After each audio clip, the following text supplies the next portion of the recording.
কেউ কালো জাদুগ্রস্ত হয়েছে এমন যদি জানতে পারে তাহলে তার করণীয় কি? এ বিষয়ে আমরা বিভিন্ন জায়গায় প্রশ্ন পাই। ভালো করে শুনে রাখেন, বিশেষ করে আপনারা পুরান ঢাকার কাছাকাছি এলাকার মানুষ। পুরান ঢাকায় সবচেয়ে বেশি, চট্টগ্রামে প্রচুর পরিমাণে আছে। আমাদের দেশে এখন ব্ল্যাক ম্যাজিক, কালো জাদু যেটাকে আমরা বলি, এই কালো জাদু টোনা এগুলো এই পরিমাণ বাড়ছে। আমি সারা দেশে ঘুরে বেড়াই, শত শত হাজার হাজার মানুষের প্রশ্ন আমার কাছে আসে।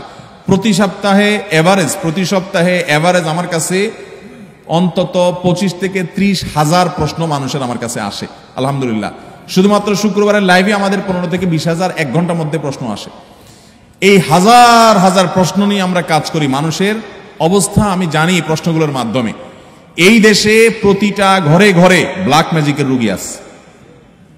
আল্লাহ যাকে বাঁচাইছে তারা ভিন্ন, কিন্তু আমি দায়িত্ব নিয়ে বলতে পারি ম্যাক্সিমাম ফ্যামিলিতে ব্ল্যাক ম্যাজিকের রোগী ভরা, আমরা টেরও পাচ্ছি না। ছোট পোলাপান, অস্বাভাবিক চিল্লাচিল্লি, অস্বাভাবিক দুষ্টামি, ওই দুষ্ট জেনের উপদ্রব অথবা ব্ল্যাক ম্যাজিক। অসুস্থ, কোনোভাবে ভালো হচ্ছেন না, বহু ট্রিটমেন্ট করছেন, চেক আপ করেছেন, ডায়াগনোসিস হচ্ছে না। সবসময় নিশ্চিত না, কিন্তু অনেক ক্ষেত্রেই এগুলা ব্ল্যাক ম্যাজিকের রোগী হওয়ার সম্ভাবনা। আপনারা দেখবেন ফেসবুকে ইদানিং এই উৎপাত বেশি বাড়ছে। বিভিন্ন পোস্টের কমেন্টে দেখবেন পোস্টার দিয়া প্রচার করে তান্ত্রিক অমুক কামরূপ কামাখ্যা থেকে প্রশিক্ষণ প্রাপ্ত। দেখছেন নি? এগুলো হলো শয়তানের খালাতো ভাই, সাক্ষাৎ খালাতো ভাই। এবং আপনার বিভিন্ন ঢাকা শহরের পিলারে পিলারে দেখবেন এই তান্ত্রিক অমুক, ভাগ্য বদলায় দেয়, এটা করে সেটা করে, এসব শয়তানি অ্যাডভার্টাইজ দেখছেন না? দেখেন নাই? ব্ল্যাক ম্যাজিক এটাকে এক সময় আমাদের এক শ্রেণীর শিক্ষিত মানুষ বলতো যে এগুলো হুজুরদের আজগুবি কথা, কিসের আবার ব্ল্যাক ম্যাজিক, দেখা যায় না, শোনা যায় না, বুয়া বোগাস কথাবার্তা। বাইরে আমার, এই যে কদিন আগে বিশ্বকাপ ফুটবল শেষ হয়ে গেল, আমি নিজে অনেকগুলো মিডিয়াতে দেখেছি বিশ্বকাপ ফুটবলে অনেক বড় বড় খেলোয়াড়দেরকে দুর্বল করার জন্য প্রতিপক্ষের খেলোয়াড় বা বাজিকরেরা, বিভিন্ন লোকেরা ব্ল্যাক ম্যাজিক করেছে এবং কোটি কোটি টাকা খরচ করে ব্ল্যাক ম্যাজিক করে তাদেরকে অচল করে দেওয়ার চেষ্টা করে। আরে বিশ্বকাপ অনেক দূরে রাখেন, আমার দেশে আসেন। একটা খেলা আছে, নাম হলো পাতা খেলা। আপনি গুগলে সার্চ দিয়ে যে পাতা খেলা দেখলে আপনি পাবেন। আমি সার্চ দিয়ে অন্তত 2-4-5টা জাতীয় দৈনিকের রিপোর্ট, প্রতিবেদন, এই খেলার আদ্য পান্ত জেনে তারপরে কথা বলছি। আমি আলহামদুলিল্লাহ ওই ফেসবুকের ঠুনকো ঠানকো কোথায় কি পাইছে টাইছে এগুলো নিয়ে আমি কথা বলি না, বক্তব্য দেই না। আমি চেষ্টা করি যেটা বলবো সেটা জেনে শুনে দায়িত্ব নিয়ে তারপরে আমি বলার চেষ্টা করি। এই পাতা খেলার উপরে আমি অনেক পড়াশোনা ঘাটাঘাটি করেছি, অনলাইনে অনেক আর্টিকেল পড়েছি, অনেক প্রতিবেদন পড়েছি। আমাদের দেশে হয়, আপনার উত্তরবঙ্গের দিকে বিশেষ করে হয়, অনেক জেলাতে। এই পাতা খেলাটা অবাক করা এক খেলা, যে এটা পুরাটাই ওই জাদু মন্ত্রের খেলা। এবং এটা আমাদের দেশে অনেক আগে থেকে একসময় হিন্দুদের মধ্যে প্রচলন ছিল। এখন মুসলমানরা এটাই কোনো দোষী কিছু মনে করে না, পড়তেছে। রীতিমতো কুফুরি এবং ইমান চলে যাওয়ার মতো বিষয়। এখানে কুফুরি কিছু মন্ত্র আছে, শয়তানি কিছু মন্ত্র আছে।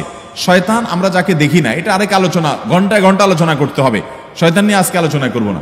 এই শয়তানের মন্ত্র, কুফুরি মন্ত্র, এই মন্ত্র পাঠ করার মাধ্যমে এই অলৌকিকত্ব দেখা যায়। কি হয়েছে, একটা লোকের নাম দেয় পাতা, আসলে ওইরকম আদতে কোনো পাতা না, একটা ব্যক্তি। তো ওই ব্যক্তিকে দূর থেকে একজন জাদুকর, সে মাটিতে এরকম মন্ত্র পড়ে। ওই যে যারে নাম দিছে পাতা, সে নিজেও জাদুকর। তার কাজ হলো সে মন্ত্র পড়ে পড়ে নিজেকে এক জায়গায় ধরে রাখবে, আর এর কাজ হলো ওরে মন্ত্র পড়ে পড়ে একটা দাগ দেওয়া আছে, দাগ পর্যন্ত নিয়ে আসবে, টেনে নিয়ে আসবে মন্ত্রের কারণে। অবাক করা বিষয় না? এবং সত্যি আনতে পারে, এ মন্ত্র দিয়ে আনে। তো আনলে এই জাদুকর জিতে যায়, আর যদি টিকে যায় তাহলে সে জিতে যায়। এই পাতা খেলা বাংলাদেশে অনেক এলাকাতে বেশ বহুল প্রচলিত, হাজার হাজার মানুষ উপভোগ করে। এই যে কুফুরি কালাম পড়ে অনেক অলৌকিক কাজ করা যায়। একটা আস্ত সুস্থ মানুষ অসুস্থ হয়ে একদম কবর পর্যন্ত চলে যাবে, আপনি টেরও পাবেন না, ভয়াবহ রোগ হবে এই ব্ল্যাক ম্যাজিকের কারণে। কালো জাদু, এটা যে বললাম খেলোয়াড়দেরকে পর্যন্ত করা হয়। এটা আমাদের দেশে ঘরে ঘরে। আপনি বাঁচতে চান, নাম্বার 1, আপনার ঘরকে কোরআন দিয়ে আলোকিত করতে হবে। ভাইরা আমার, আমি বিভিন্ন সময় বলার চেষ্টা করি, আপনি ইমানদার হিসেবে, মুসলমান হিসেবে আপনার মধ্যে শয়তান মাঝে মধ্যে সন্দেহ ঢুকায় যে ইসলাম আসলে সত্য কিনা, না হুজুররা এসব বকওয়াস কথা বলে টলে। আপনার ইমানের মধ্যে যদি কোনো প্রকার সংশয় শয়তান সৃষ্টি করতে চায়, আমি আপনাকে দায়িত্ব নিয়ে আল্লাহর শপথ করে বলতে পারি, এই কোরআন হলো এমন এক জীবন্ত মিরাকল, জীবন্ত মুজিজা। এই কোরআনের অলৌকিকত্ব দেখার পর আপনি ঈমান আনতে বাধ্য হবেন। পৃথিবীতে যত বেঈমান মুসলমান হয়, যত কাফেররা ঈমান আনে, তাদের বেশিরভাগ দেখবেন এই কোরআন যখন নির্মোহভাবে আগাগোড়া পড়ে ফেলে, সে এর কাছে মাথা নত করা ছাড়া কোনো উপায় থাকে না।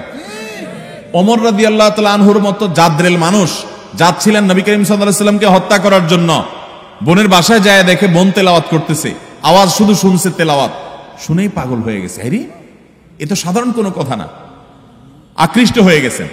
তরবারি হাতে নিয়ে নবী সাল্লাল্লাহু আলাইহি ওয়াসাল্লামের দরবারে চলে গেছেন। সাহাবীরা তো ঠেকাইতে আছে, নবী সাল্লাল্লাহু আলাইহি ওয়াসাল্লাম তো জানেন ওহী পাঠাইছে আল্লাহ তাআলা, বলে আসতে দাও, ঠেকায়ও না। গেছে হত্যা করার জন্য, ঈমান নিয়ে ফিরে চলে আসছে কোরআনের কারণে। মুসলমানদের বাসা বাড়িতে আজকাল কোরআন তেলাওয়াত হয় না। আপনার বাসা বাড়িতে কোরআন তেলাওয়াত চালু করেন, আওয়াজ দিয়ে উচ্চ স্বরে, মনে মনে না, আওয়াজ দিয়ে কোরআন তেলাওয়াত চালু করেন, কোরআন পড়েন এবং অডিও চালায় রাখেন। ব্ল্যাক ম্যাজিক, দুষ্টজনের উপদ্রব থেকে বাঁচার জন্য এটা মহৌষধ। বিশেষ করে একটা সূরা, সূরা বাকারা জোরে জোরে নিজেরা তেলাওয়াত করেন। তেলাওয়াত করতে পারেন না তো অডিও চালায় রাখেন। সূরা বাকারার তেলাওয়াত যত বেশি ভাষায় চালু করে রাখবেন, নবী সাল্লাল্লাহু আলাইহি ওয়াসাল্লাম হাদিসে বলা আছে দুষ্টজিন এবং শয়তান ভাষায় প্রভাব ফেলতে পারবে না। এক। দ্বিতীয় আমল, তাহলে কোরআন বেশি বেশি পড়বেন, বিশেষ করে সূরা বাকারা। দ্বিতীয় আমল হলো সকাল সন্ধ্যার দোয়া এবং জিকির, এগুলা নিয়মিত পড়বেন, এগুলা রক্ষা কবচের মতো কাজ দেয়।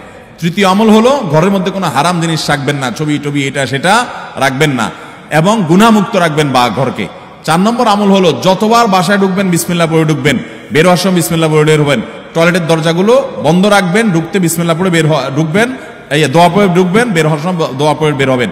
খাওয়ার সময় বিসমিল্লাহ পড়ে খাবেন, প্রত্যেকটা কাজে বিসমিল্লাহ করবেন, শয়তান অংশগ্রহণ করতে পারবে না ইনশাআল্লাহ।